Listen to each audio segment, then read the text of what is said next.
James Small, welcome to the Sports Illustrated show on Loud Radio. Hello, boy. How's it? All right, you're speaking to Skulk, Gareth and Don.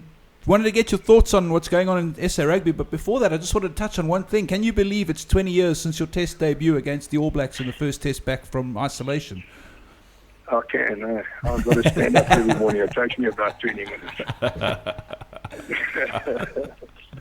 Does it? Yeah, no, it is a bit of a shock that it's that long, but good ride. At least I had my turn. Yeah, absolutely. 47 tests, 20 tries. I mean, does that first game live long in the memory? I mean, I remember just how packed that stadium was, and I caught in doing some prep work for your call. I caught some footage of Dani's second try to narrow the scoreline, and I just couldn't believe how jam-packed that stadium was. But yeah, I had to drop the ball on the line in the last. No, we don't talk about that, James. No need to talk about that. We don't need to get into that. I played another 46 after. Just in terms of good memories. Back in the day, played with Nars Botha and Yanni Brent. So yeah, different era. Yeah, just in terms of, we don't want to talk obviously, but it is the 20-year anniversary. But just in terms of leading up to that test, were you like in the newspapers at least, or in the views of the media, were you a shoe-in, or was there what was the competition like for places in that team? No. There was a guy called Springbok that played on the left wing for them. Yeah. And he was, there were a couple of guys it was the All Black Centenary the year before. Uh-huh. And Peter Hendricks and Lars and a couple of Ian McDonald went across to play in a World 15. Okay. And they played against Vainga Twingamola, and they said, well, I won't be able to deal with him, and nobody else in this country will be able to deal with him. I remember Martin Klutz had played against him in the one of the two test matches for their centenary, and he made everybody look stupid. So they were looking at Tony Watson, I think. Oh, really? The first choice going into that series, or not into that particular test match. Okay. And Tony made the mistake of playing against him for Natal the week before.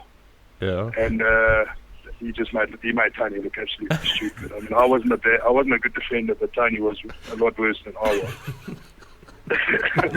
The mistake of playing. Default, I think I made that one by default. And then, once I'm in the loop, I'm like a bad smell. I won't go away. But I mean, that was your test debut, and then obviously there's the big one, the '95 World Cup, and then they lined you up against another monster in Jonah Lomu, and you're one of the few guys that can say that you kept him scoreless against you in your test career. In fact, well, every South African winger that played against him, but you were the first one. And there's a lovely story drifting around that I've picked up through James Dalton, that the game plan was that you guys picked up that Lomu always carried the ball in his left arm, and they stood you outside him and made him run into the channel between you and Yapi, and your objective was to grab him or the ball and hold on until he got cleaned by the cover defence, and it seemed to work, and it worked every year thereafter. Is there much merit in that story? Was that the game plan, or did it just happen to come out that way? Yeah, Henny LaRue came up with the thing that I should stand wide outside him. I mean, it made me a little bit, because the one way that I did defend when I actually did defend was to push out towards the touchline so I could use my pace and jump on his back.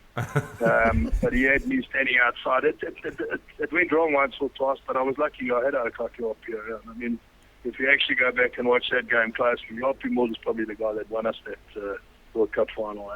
Yeah.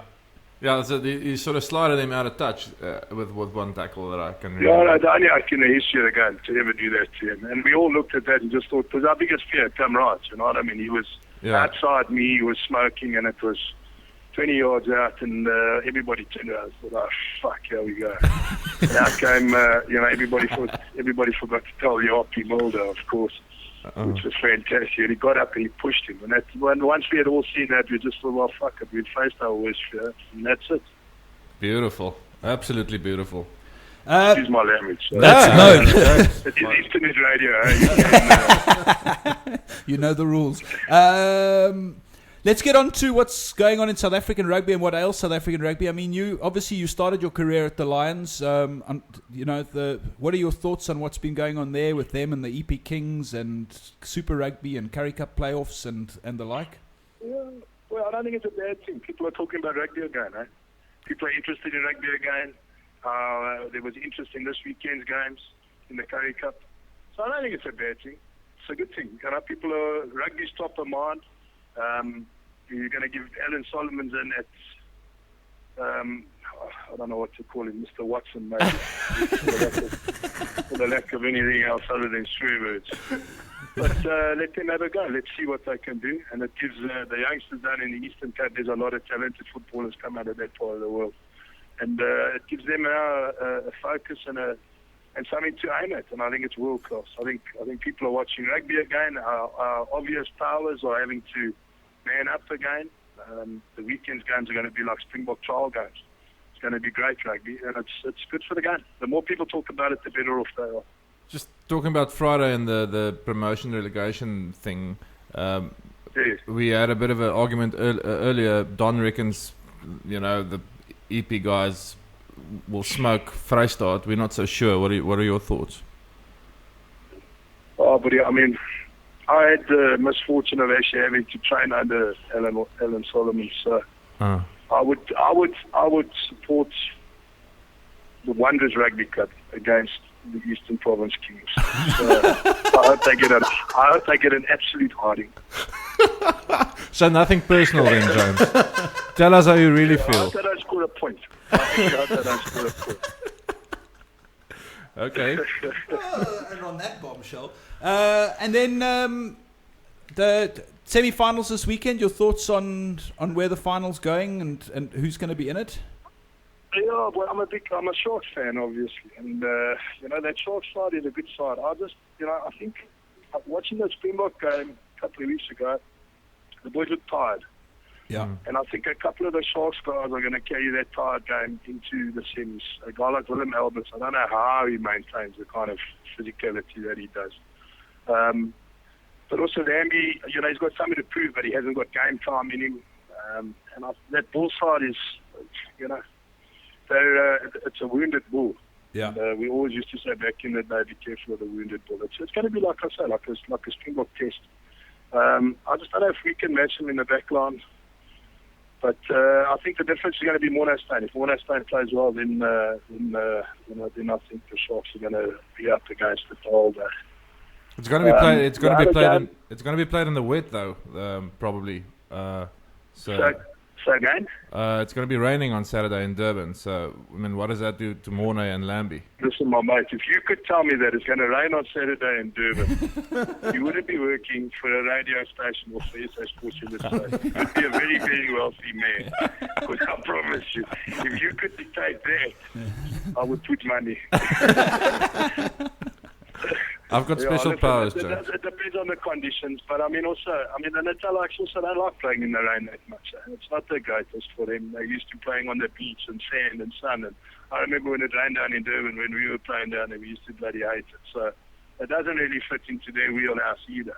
Yeah, but, if it does rain, then it's also, it stops the running game and it plays more into Morné's hands. Yeah. So you better hope it doesn't rain if you're a Sharks fan. Mm. And then Lions Province? Lions Province. Yeah, but you know what? I think that Province side is a good side. I wish for the Lions, and Akis deserves, you know what I mean? He's managed to get into the semi-final, which is a credit to him already. Yeah. But, he does deserve something out of the season.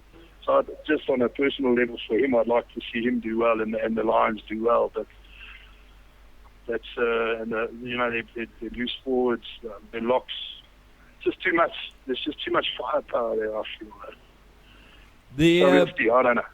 And then just in terms of Springbok rugby, your thoughts on where it's at? I mean, there's obviously a lot of dissension amongst the ranks of Bok supporters in terms of the performance this year. Your views as an ex-Bok with a new coach and trying to rebuild, etc. Well, you know what? You've got to give the man time, man. You've got to give him time. I think if you look at it realistically, for him to have lost the players that he lost.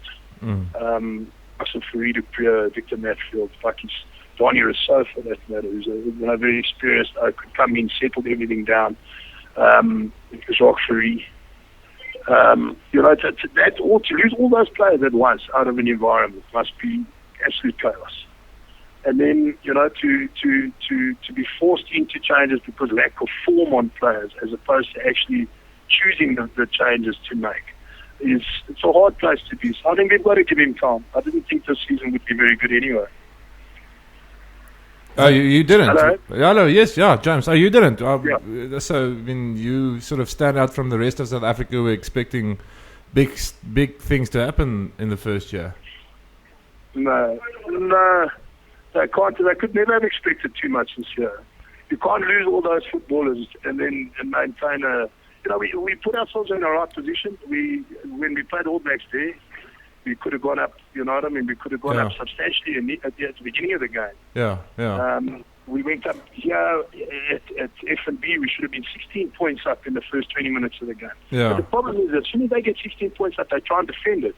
They kick the ball away. Yeah. And that's not a side you give the ball to, you know what I mean? They scored 32 points to our 6 points in the last test match. Yeah. Which is, you know what I mean? That's the quality of them. And I don't think they're the best coach side in the world. We showed in both the test matches against the All Blacks, they're beatable. Yeah.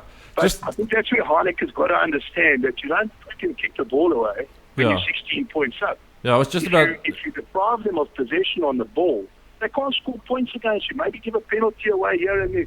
But to try and catch up 16 points kicking goals, not the easiest thing in the world to do. Yeah. If you kick it to them in loose play, and they can score tries from anywhere that's harder. Yeah, I mean the problem is, and that's what I wanted to talk about. It didn't help. I mean, Heineke, the way he wanted to play, you sort of need a Friede Pre and an on-form Morne Steyn to play that kind of rugby, and he had neither.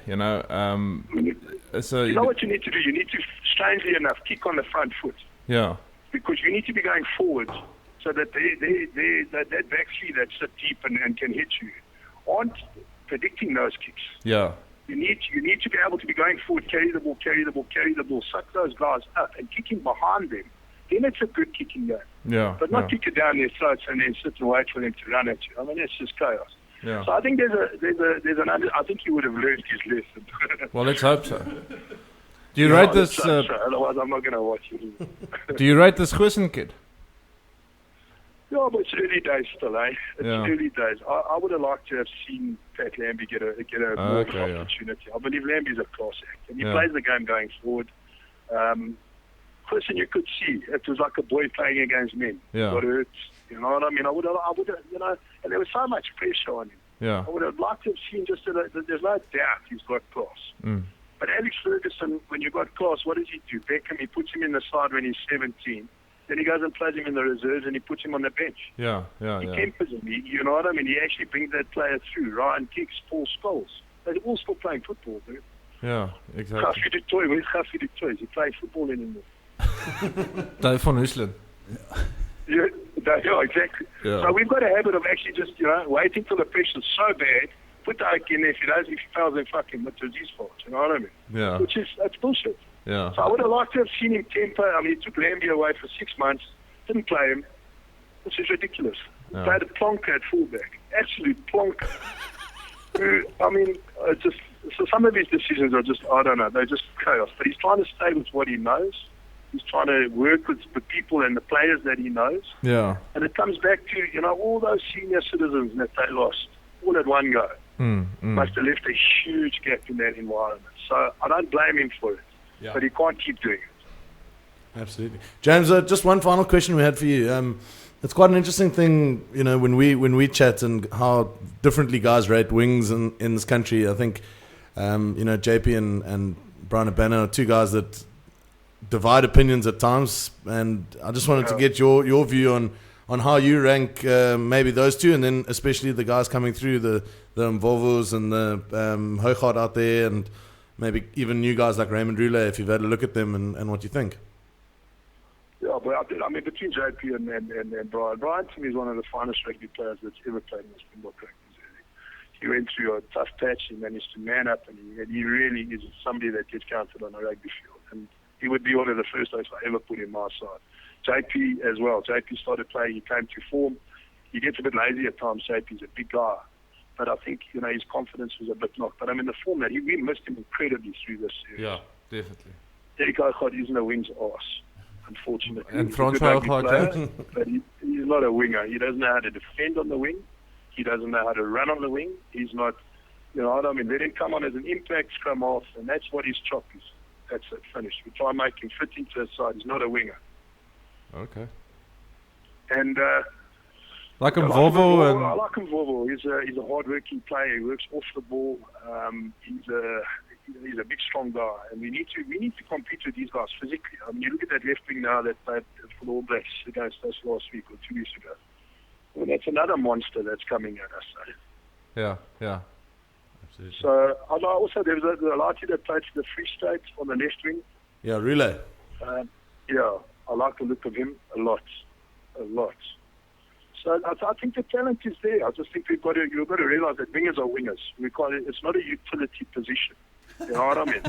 The All Blacks don't treat it as a utility position. They play wingers as wingers. Yeah. They're your strikers. They're your point scorers. Yeah. And I think you've got to pay those positions a little bit more respect. You change Bryan from a left wing to a right wing, it's a completely different position. But you've got to get You the know ball what I mean? to... And I think it cost us points. But you've also got to get the ball to your point scorers, and if you're not playing rugby that gets the ball out to the wings, then where do we go? But I mean, that is the bottom line. But I mean, Bryan, for all the changes and rearranges, I mean, if you look at the amount of effort and the amount of points that Tadok scores in rugby games, unbelievable. He's one of my heroes, absolute hero.